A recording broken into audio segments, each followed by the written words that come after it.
हरे कृष्णा। सनातन दिव्यता में आपका स्वागत है और मैं हूं पदम गुप्ता। एकादशी महात्मा की श्रृंखलाओं में कार्तिक मास के शुक्ल पक्ष की एकादशी देव उठान प्रबोधिनी एकादशी महात्मा। ब्रह्मा जी बोले कि हे मुनि श्रेष्ठ, अब आप पापों को नष्ट करने वाली तथा पुण्य और मुक्ति देने वाली प्रबोधिनी एकादशी का महात्मा सुनिए। भागीरथी गंगा मनुष्य को तब तक ही फल देती है जब तक कि कार्तिक मास की प्रबोधिनी एकादशी नहीं आती। तीर्थ, नदी, समुद्र आदि भी तभी तक फल देते हैं जब तक प्रबोधिनी एकादशी नहीं आती। कार्तिक मास के शुक्ल पक्ष की प्रबोधिनी एकादशी के व्रत का फल एक सहस्त्र अश्वमेध तथा 100 राजसूर यज्ञ के फल के बराबर होता है। नारद जी ने पूछा कि हे पिता, एक संध्या को भोजन करने से, रात्रि में भोजन करने तथा पूरे दिन उपवास करने से क्या क्या फल मिलता है, उसे आप समझाइए। ब्रह्मा जी बोले, हे नारद, एक संध्या को भोजन करने से 2 जन्म के तथा पूरे दिन उपवास करने से 7 जन्म के समस्त पाप नष्ट हो जाते हैं। जिस वस्तु का त्रिलोक में मिलना दुष्प्राय है, वह वस्तु प्रबोधिनी एकादशी के व्रत से मिल जाती है। प्रबोधिनी एकादशी के व्रत के प्रभाव से सुमेरु पर्वत के समान महान पाप भी क्षण मात्र में नष्ट हो जाते हैं। अनेकों पूर्व जन्म में किए हुए बुरे कर्मों को प्रबोधिनी एकादशी का व्रत क्षण भर में नष्ट कर देता है। जो मनुष्य अपने स्वभाव अनुसार इस प्रबोधिनी एकादशी का विधि पूर्वक व्रत करते हैं, उन्हें पूर्ण फल प्राप्त होता है। हे मुनिवर, जो मनुष्य श्रद्धा पूर्वक थोड़ा भी पुण्य करते हैं, वह उसका पुण्य पर्वत के समान अटल हो जाता है। जो अपने हृदय के अंदर ही ऐसा ध्यान करते हैं कि प्रबोधिनी एकादशी का व्रत करूंगा, उसके 100 जन्म के पाप नष्ट हो जाते हैं। जो मनुष्य प्रबोधिनी एकादशी को रात्रि जागरण करते हैं, उनकी बीती हुई तथा आने वाली 10 पीढ़ियां विष्णु लोक में जाकर वास करती हैं और नरक में अनेक दुखों को भोगते हुए पितृ विष्णु लोक में जाकर सुख भोगते हैं। ब्रह्म हत्या आदि महान पाप भी प्रबोधिनी एकादशी के दिन रात्रि को जागरण करने से नष्ट हो जाते हैं। प्रबोधिनी एकादशी को रात्रि को जागरण करने का फल अश्वमेध आदि यज्ञों के फल से अधिक होता है। समस्त तीर्थों में जाने तथा गौ, स्वर्ण, भूमि आदि के दान का फल कार्तिक मास की शुक्ल पक्ष की प्रबोधिनी एकादशी के रात्रि के जागरण के फल के बराबर होता है। इस संसार में उसी का जीवन सफल है जिसने प्रबोधिनी एकादशी के व्रत के द्वारा अपने कुल को पवित्र किया है। संसार में जितने भी तीर्थ हैं तथा जितने भी तीर्थों की आशा की जा सकती है, वह प्रबोधिनी एकादशी के व्रत करने वाले के घर में रहते हैं। मनुष्य को समस्त कर्मों को त्यागते हुए भगवान की प्रसन्नता के लिए कार्तिक मास की प्रबोधिनी एकादशी का व्रत करना चाहिए। जो मनुष्य इस एकादशी के व्रत को करता है, वह धनवान, योगी, तपस्वी तथा इंद्रियों को जीतने वाला होता है, क्योंकि वह एकादशी भगवान विष्णु की अत्यंत प्रिय है। इसके व्रत के प्रभाव से मनुष्य पुण्य जन्म नहीं लेता है। इस व्रत के प्रभाव से कामिक, वाचिक और मानसिक तीनों प्रकार के पाप नष्ट हो जाते हैं।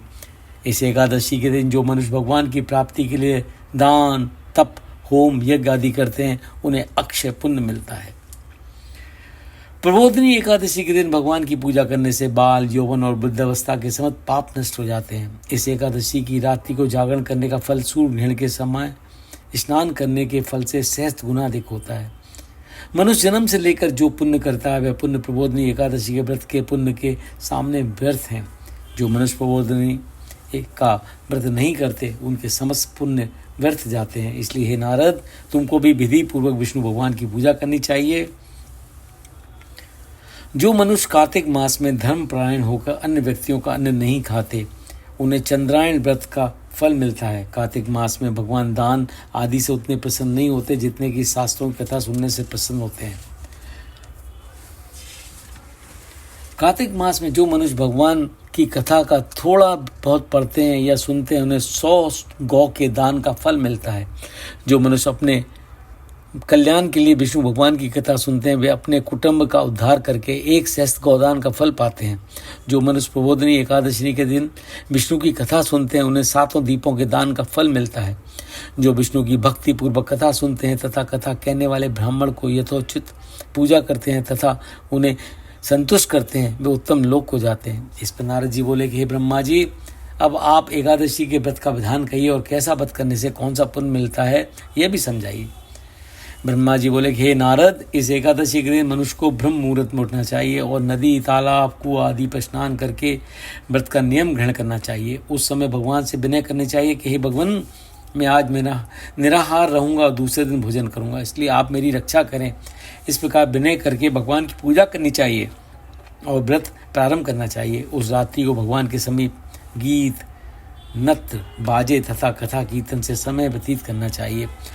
प्रबोधिनी एकादशी के दिन कृपणता को त्याग कर बहुत से पुष्प, अगर, धूप आदि से भगवान की आराधना करनी चाहिए।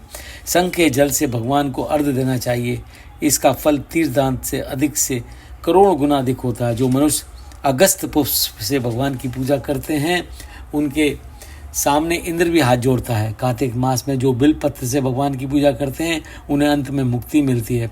कार्तिक में जो मनुष्य तुलसी जी से भगवान की पूजा करता है उसके 10,000 जन्म के समस्त पाप नष्ट हो जाते हैं। जो मनुष्य इस नाम में श्री तुलसी जी के दर्शन करते हैं, या छूते हैं, या ध्यान करते हैं, या कीर्तन करते हैं, या रोपण अथवा सेवा करते हैं, वे 1000 कोटि युग तक भगवान के घर में रहते हैं। जो मनुष्य तुलसी का पेड़ लगाते हैं उनके कुटुंब में जो पैदा होते हैं वे प्रलय के अंत तक विष्णु लोक में रहते हैं। जो भगवान की कदम्ब पुष्प से पूजा करते हैं वे यमराज के दुखों को नहीं पाते। समस्त मनोवांछाओं को पूजा करने वाले भगवान कदम पुष्प को देखकर अत्यंत प्रसन्न होते हैं। यदि उनकी कदम पुष्प से पूजा की जाए तो फिर बात ही क्या है। जो गुलाब के पुष्प से भगवान की पूजा करते हैं उन्हें मुक्ति मिलती है।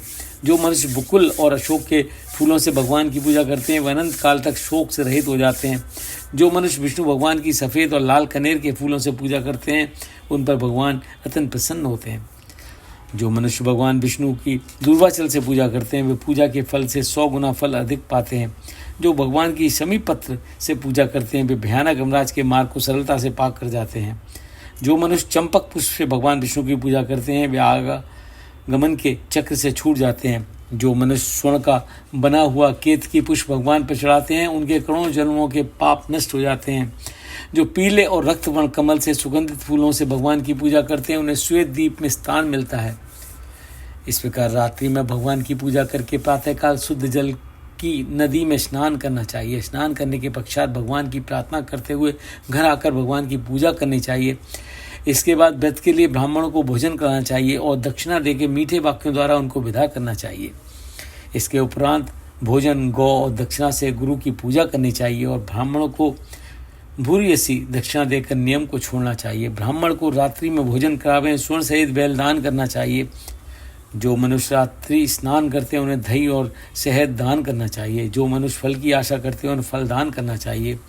तेल की जगह घी और घी की जगह दूध और अन्नों में चावल दान करना चाहिए। जो मनुष्य इस व्रत में भूमि सहन करते हैं उन्हें सब वस्तुओं सहित सैया दान करना चाहिए। जो मौन धारण करते हैं उन्हें स्वर्ण सहित तिल दान करने चाहिए। जो मनुष्य कार्तिक मास में उपहान धारण नहीं करते उन्हें उपहान दान करना चाहिए। जो मनुष्य इस मास में नमक त्यागते हैं उन्हें शक्कर दान करनी चाहिए। जो मनुष्य नित्य प्रति देव मंदिरों में दीप जलाते हैं उन्हें स्वर्ण या तांबे के दीप को घी तथा बत्ती सहित दान करना चाहिए।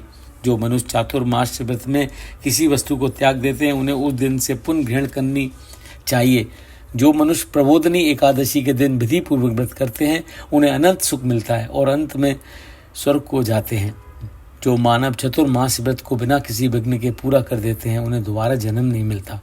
जिन मनुष्यों का व्रत खंडित हो जाता है उन्हें दोबारा प्रारंभ कर लेना चाहिए। जो मनुष्य इस एकादशी के महत्व को सुनते व पढ़ते हैं उन्हें अनेक गोदान का फल मिलता है। बोलो श्री कृष्ण भगवान की जय।